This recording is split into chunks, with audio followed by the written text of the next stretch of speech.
پہلے تو میں ڈیمز کی بات کر لوں، اس کے بعد میں صرف بریفلی اس ڈاکیومنٹری کی بات کرتا ہوں. دیکھیں، ہمارا جو ملک میں انفارچونیٹلی ایک بہت بڑا المیہ ہوا، وہ یہ کہ ڈیموکریسی کے اندر جو ہر 5 سال کے بعد الیکشن ہوتا تھا، اس الیکشن کی وجہ سے لانگ ٹرم پلاننگ نہیں ہوئی. اور ڈیمز لانگ ٹرم پلاننگ ہوتی ہے، اور ملک جو بھی ملک ترقی کرتا ہے وہ ہمیشہ لانگ ٹرم پلاننگ سے کرتا ہے. اگر چائنا کو آج ہم دیکھتے ہیں کہ دنیا کی سب سے تیزی سے بڑھتی ہوئی اکنامک پاور اور سپر پاور بننے جا رہا ہے، تو چائنا کی اگر آپ ساری اسٹڈی کریں، ڈیولپمنٹ کا جو ان کا جو ماڈل ہے وہ لانگ ٹرم پلاننگ کا ہے.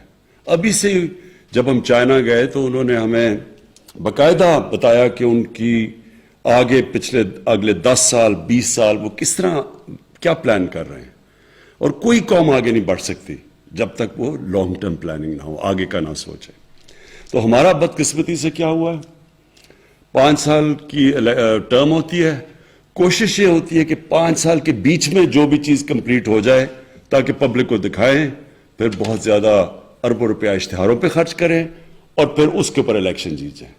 تو یہ جو ہمارا ایک ہینڈی کیپ آیا، اس نے بہت نقصان پہنچایا پاکستان کو.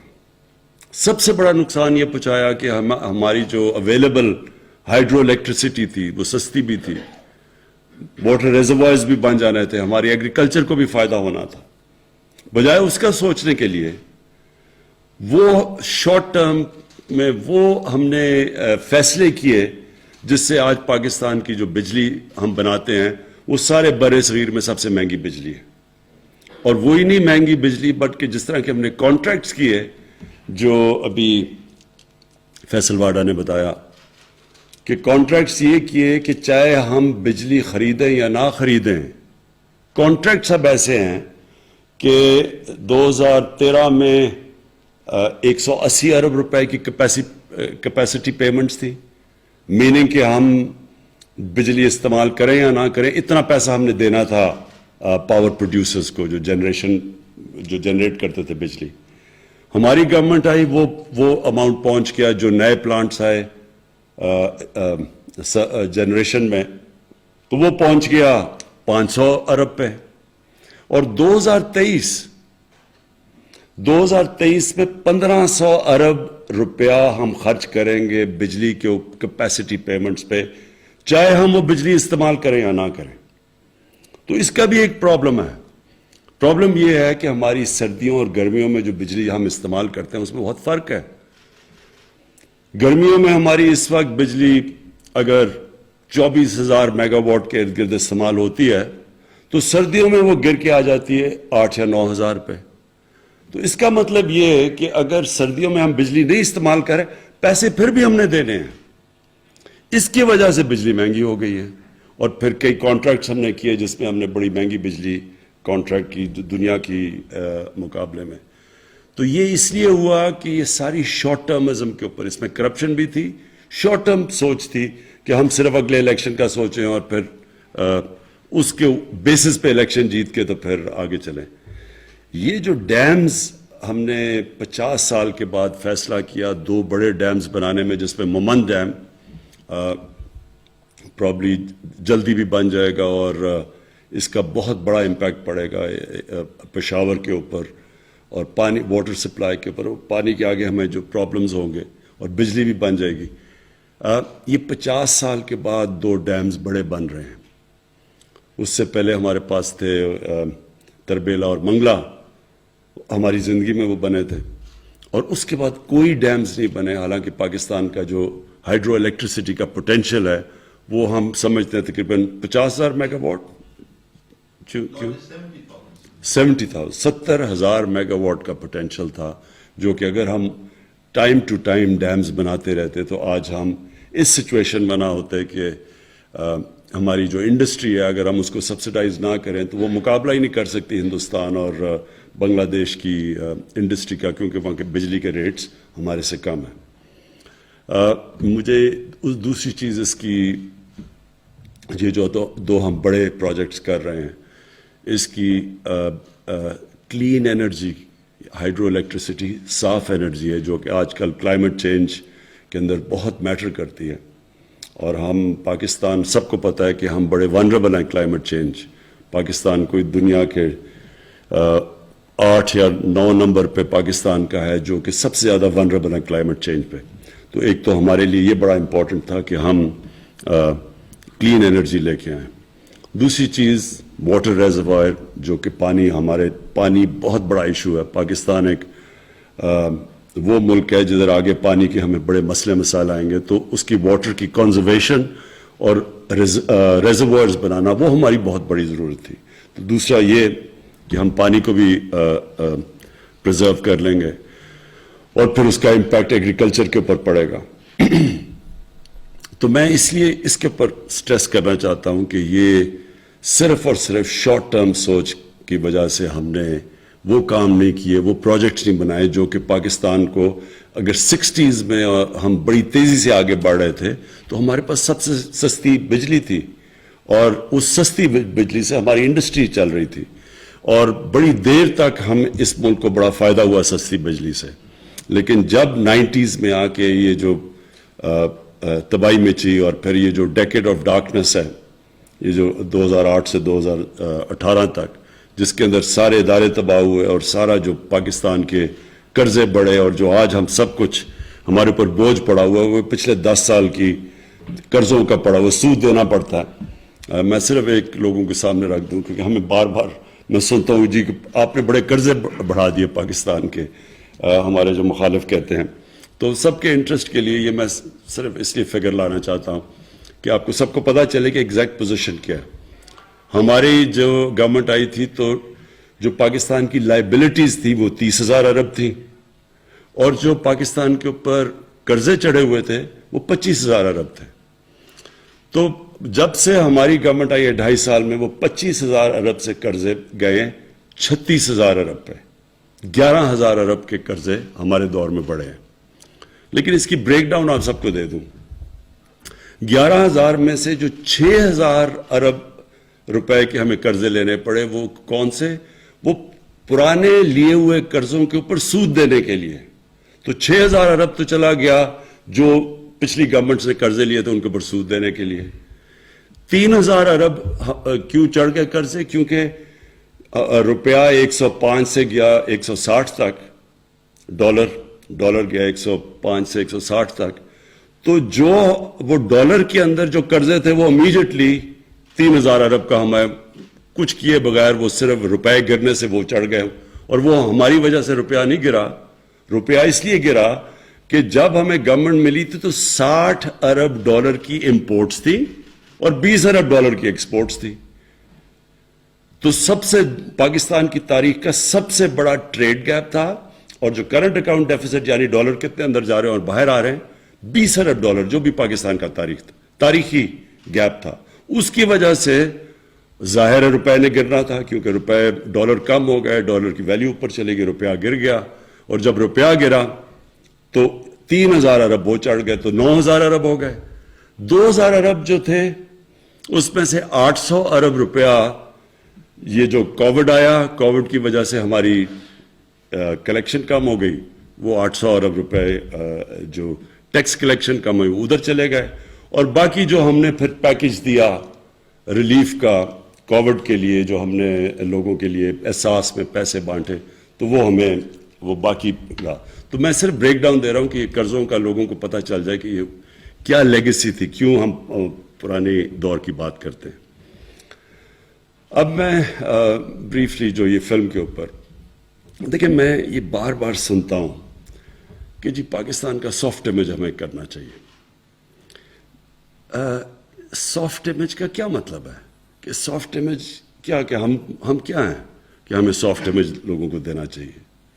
یہ کیوں ہم کہتے ہیں ہمیں سافٹ امیج دینا چاہیے؟ اور کیا پاکستان کا سافٹ امیج آ جائے گا تو کوئی دنیا ہمیں بڑا اچھا اوپر سمجھے گی؟ ہمیں اس طرح کی غلط فہمی میں نہیں پڑنا چاہیے. یہ احساس کمتری ہے. جب ایک قوم کے اندر کانفیڈنس چلا جاتا ہے تو وہ لوگوں کو خوش کرنے کی کوشش کرتے ہیں. ہمیں کبھی سوچنا نہیں چاہیے کہ ہم کچھ کریں گے. اگر مغرب چاہتی ہے کہ جی جو پچھلے جنرل مشرف کے دور میں جی انلائٹنڈ ماڈریشن, یہ ہم نے زندگی میں پہلی دفعہ لفظ سنا تھا, انلائٹنڈ ماڈریشن.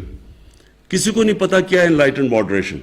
ساروں نے, زیادہ تر لوگوں نے اس کو یہ سمجھا کہ اگر جتنا ہم مغربی لوگوں کی طرح لگیں گے تو اتنا ہی ہم ماڈریٹ لگیں گے. تو لوگوں نے انگریزی بولنی شروع کر دی, اور وہ انگریزی کپڑے, یعنی ساروں نے ویسٹرن کلوتھ پہننا شروع کر دیے, سب نے سوٹس پہن لیے, ہم ماڈریٹ ہو گئے. کیا یہ ہے ماڈریشن؟ سو یہ پلیز سمجھا, یہ احساس کمتری, جب آپ نے کانفیڈنس چلا جاتا ہے تب ایک قوم ایسی حرکتیں کرتی ہے. ہمیں صرف ایک امیج پروموٹ کرنا ہے, ایک خوددار قوم جو اپنے پیر پہ کھڑی ہے, جس میں اپنے اندر کانفیڈنس ہے, جو بلیو کرتی ہے, اپنے فیوچر کے اندر بلیو کرتی ہے. وہ کسی کے اوپر ریلائی نہیں کرتی, کسی سے قرض یا بھیک نہیں مانگتی. تب دنیا عزت کرتی ہے. آپ ایک چیز یاد رکھ لیں کہ عزت تو اس انسان کی ہوتی ہے جو خوددار ہوتا ہے. آپ ایکسپیریمنٹ کر لیں, غریب سے غریب آدمی ہوگا جس میں غیرت اور خودداری ہوگی, آپ اس کی عزت کریں گے. امیر سے امیر آدمی بھی جھکا ہوا ہوگا, کوئی دنیا میں اس کی عزت نہیں کرتا. تو ہمیں جو جس طرف جانا ہے, ایک خوددار پاکستان کی طرف جانا ہے, اور پھر جو بڑی سوچ رکھنے والا ملک ہو. دیکھیں, قومیں وہ بڑھتی ہیں جو بڑی سوچ رکھتی ہیں. انسان وہ بڑا ہوتا ہے جس کی سوچ بڑی ہوتی ہے. جو سوچتا ہی تھوڑا سا ہے, چھوٹی اس کی ڈریمز ہی تھوڑی سی ہیں, تو وہ کبھی بڑا انسان نہیں بنتا. کبھی اگر مثلا میں نے کرکٹر بننا ہے, تو اگر میری ڈریم ہے کلب کرکٹر ہی بننے کی ہے تو میں وہی بنوں گا. جتنی میری ڈریم بڑی ہوگی اتنی میری ایسپریشنز ہوں گی, اتنے اوپر جاؤں گا. تو قوم کو یہ نہیں سوچنا چاہیے کہ ہم دنیا کو خوش کرتے پھریں جی, سافٹ امیج بتائیں جی ہم بھی بڑے. یہ ایسی, پہلے ہم نے غلطی کی, کسی کی جنگ میں ہم نے شرکت کی, ہماری وہ جنگ ہی نہیں تھی, ہمیں اس میں کبھی جانا ہی نہیں چاہیے تھا. پاکستان کا کیا تعلق تھا 9/11 کے ساتھ؟ ہم ان کی وجہ سے ان کو پریشر میں آ کے تو ہم ان کی جنگ میں شرکت کر گئے. جنگ میں شرکت کر کے کیا ہوا؟ پہلے ہم نے 80s کے اندر ان کی جنگ میں شرکت کر کے جہاد کو گلوریفائی کر دیا. مجاہدین وہ لوگ تھے جو کہ ہیروز تھے. رونلڈ ریگن نے مجاہدین کو کہا کہ وہ بڑے, ان کی امریکہ میں بلا کے خراج تحسین پیش کی ان کو. پھر جب 9/11 کے بعد آئے تو انہی لوگوں کو ہم نے ٹیررسٹ کہہ کے ان کے پیچھے, ان کے کہنے پہ ان کے پیچھے چلے گئے. تو ملک کو تو بہت ایک بھاری اس کا نقصان اٹھانا پڑنا تھا. تو ہم یہ نہ کہیں کہ ہم, کیونکہ ہمیں وہ دہشت گرد کہنا شروع ہو گئے تو ہم اپنا سافٹ امیج کریں. ہمیں کبھی بھی, جب بھی آپ کسی کے پریشر میں آ کے غلط کسی اور کی جنگ میں شرکت کرتے ہیں اور پھر اپنے ملک کو نقصان پہنچاتے ہیں, تو اس کا یہ ہو ہی نہیں سکتا کہ آپ سفر نہ کریں. کسی سے بھی آپ کسی کی جنگ میں شرکت کریں گے, ان سے کوئی بینیفٹس لے کے, اس کا نقصان ہوگا. وہ کہتے ہیں انگریزی میں ہے کہ دیر از نو فری لنچ. جو بھی آپ سمجھتے ہیں کہ ہمیں ایڈ ملے گی یا کچھ, اس کے پھر بڑے نقصانات اٹھانے پڑتے ہیں. تو ہم نے اپنے ماضی سے کیا سیکھا؟ ہم نے اپنے ملک کو مضبوط کرنا ہے, اپنے ملک کو پیر پہ کھڑا کرنا ہے. ہم نے اپنے قوم کو تیار کرنا ہے کہ ہمیں ٹیکس جب تک نہیں دیں گے تو ملک اپنے لوگوں کو پڑھا نہیں سکے گا, اپنے علاج نہیں کروا سکے گا, اپنی انفراسٹرکچر نہیں ٹھیک کر سکے گا. تو قوم نے ٹیکس دینے ہیں. کسی کے اوپر ہاتھ نہ پھیلائے کسی کے سامنے. جیسے جیسے ہمارا مائنڈ سیٹ چینج ہوتا رہے گا. میں آج آپ کے سامنے ایک وہ آدمی جس نے ساری دنیا دیکھی ہوئی ہے, جو پوٹینشل پاکستان میں ہے, شاید ہی دنیا میں کوئی ملک ہے جس میں اتنا پوٹینشل ہے. اللہ نے سب کچھ دیا اس ملک کو. ہم انڈر سیل کرتے ہیں اپنے آپ کو.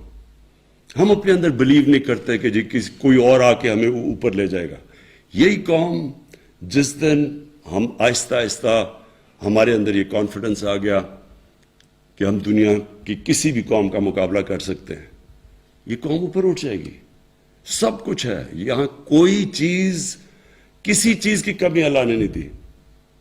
لیکن جب ہماری سوچ ہی یہ ہو کہ ہم نے, جب تک ہمیں باہر سے کوئی ہمارے سافٹ امیج کی وجہ سے کوئی لونز نہیں دے دیں گے یا کچھ نہیں کر دیں گے, ہم آگے نہیں بڑھ سکتے, تب تک قوم آگے نہیں بڑھے گی. اور یہ میں آپ کو بتاؤں کہ یہ جو ڈاکیومنٹری میں نے تھوڑی دیکھی, بالکل اس طرح کی آپ کو ڈاکیومنٹریز بنانی چاہیے. میں اپنی فلم انڈسٹری کو ہم پوری مدد کریں گے ان کو پروموٹ کرنے کے لیے, ڈاکیومنٹریز بنائیں, فلمز بنائیں, کیونکہ اس ملک میں اللہ نے ٹیلنٹ دیا ہے. کیونکہ مجھے تو ہندوستان سے ہمارے یہاں مجھے تو تب یاد ہے جب ہمارا جو ٹی وی ہوتا تھا سارے ہندوستان میں دیکھا جاتا تھا, پی ٹی وی سارے ہندوستان میں دیکھا جاتا تھا. ہمیں تو تب بھی یاد ہے ہماری فلم انڈسٹری اچھی بلی چل رہی تھی, پیچھے رہ گئی. پیچھے میرے خیال میں بہت بڑی وجہ یہ تھی کہ وہ کاپی کرنا شروع کر دی ہندوستان کی فلمیں. دیکھیں ویلیو صرف اوریجنل کی ہوتی ہے, کاپی کی کوئی ویلیو نہیں ہوتی. لوگ تو وہ آگے بڑھتے ہیں جو اپنا راستہ نکالتے ہیں. آپ کاپی تو اچھی کاپی بن جائیں گے, اچھے سے اچھی آپ پکاسو کی کاپی کر لیں, اس کی کوئی ویلیو نہیں ہے.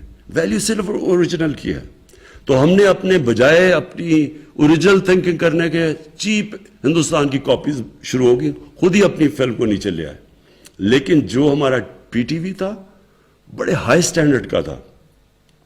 پھر جو ہمارے یہاں پرفارمنس میں نے دیکھے زبردست, کوئی مقابلہ نہیں کرتا تھا نصرت فتح علی خان کا. اور ہمارے جو یہاں کے یوتھ بہت ٹیلنٹ ہے, یہاں عاطف ہمارا بیٹھا ہوا ہے, اس کا کوئی وہاں مقابلہ نہیں کرتے. ٹیلنٹ ہے ہمارے لوگوں میں. ہم کرکٹ میں ہم ہندوستان 7 گنا بڑا ملک تھا. میں نے ہندوستان کے خلاف 24 ون ڈے میچ کیپٹن کیے ہوں گے, 19 جیتے ہم, 1 وہ ٹائی تھا. تو یعنی ہم ان سے ہمیشہ بہتر تھے. چھوٹا ملک تھا لیکن جب تک ملک کے اندر کانفیڈنس تھا ہر فیلڈ میں ہم ایکسل کرتے تھے. تو یہ یاد رکھیں کہ اس ملک میں اللہ نے سب کچھ دیا ہے. لیکن بدقسمتی یہ ہے کہ جب کرمنلز آ کے ملک کے اوپر سربراہ بن جائیں تو وہ کوئی ملک نہیں ترقی کر سکتا. ایک فیکٹری کے اوپر اب چور کو بٹھا دیں, فیکٹری بیٹھ جائے گی آپ کی, ملک کیسے نہیں بیٹھے گا. سو اس لیے کانفیڈنس رکھیں اپنے آپ میں. ہمارے میں سب کچھ ہے, ہمارے میں ٹیلنٹ ہے. اور اگر آپ نے صحیح ٹیلنٹ دیکھنا ہے پاکستانیوں کا تو باہر جا کے دیکھیں. پاکستان سے باہر ایسا ٹیلنٹڈ پاکستانی بیٹھا ہے. ہر فیلڈ کے اندر لوگ ایکسل کرتے ہیں. صرف ہم نے اپنے ملک کا سسٹم ٹھیک کرنا ہے جو الاؤ کرے میرٹ کو اوپر آنے کے لیے. تو وہ سسٹم تھوڑا ٹائم لگتا ہے. لوگ کوئی فکر نہیں کرنی چاہیے کہ جی ابھی چینج نہیں آیا, یہ برا ہے. ایک سسٹم جب ایک پرانی عادتیں پڑ جائیں تھوڑا ٹائم لگتا ہے وہ مائنڈ سیٹ چینج ہونے میں. لیکن یہ مطمئن ہو جائیں سب کہ یہ ملک کے اندر جو اللہ نے دیا ہے یہ خاص اللہ کا ملک ہے. اس میں جو ٹورزم میں پوٹینشل ہے, جو اس کی زمین اللہ نے زرخیز دی ہے, جو اس میں ورائٹی دی ہے, جو ڈائیورسٹی دی ہے, یہ شاید ہی کسی آپ کو دنیا میں ملک میں بنے. جو کانڈے ناسٹ نے جو لیڈنگ میگزین ہے انہوں نے کہا جو لیڈنگ دنیا کا جو آگے جا کے جو ٹورسٹ ڈیسٹینیشن ہے وہ پاکستان کی انہوں نے بات کی ہے. تو وہ ایسے نہیں لکھتے. پھر میں واپس جنرل مزمل آپ کو آخر میں خراج تحسین پیش کرنا چاہتا ہوں کیونکہ یہ صرف یہی نہیں کہ آپ نے یہ بہت بڑے چیلنج ٹیک آن کیے ہیں. یہ 2 بڑی ڈیمز بڑے چیلنجز ہیں. لیکن میں آپ کو خراج تحسین اس لیے پیش کرنا چاہتا ہوں کہ جس پیشن اور جس جنون سے آپ نے یہ ٹیک آن کیا چیلنجز, یہ میں آپ کو کیا خراج تحسین پیش کروں گا. انشاءاللہ جب یہ ڈیمز بنیں گی تو آپ کا نام سارے اس ملک ہمیشہ یاد رکھے گا. Thank you.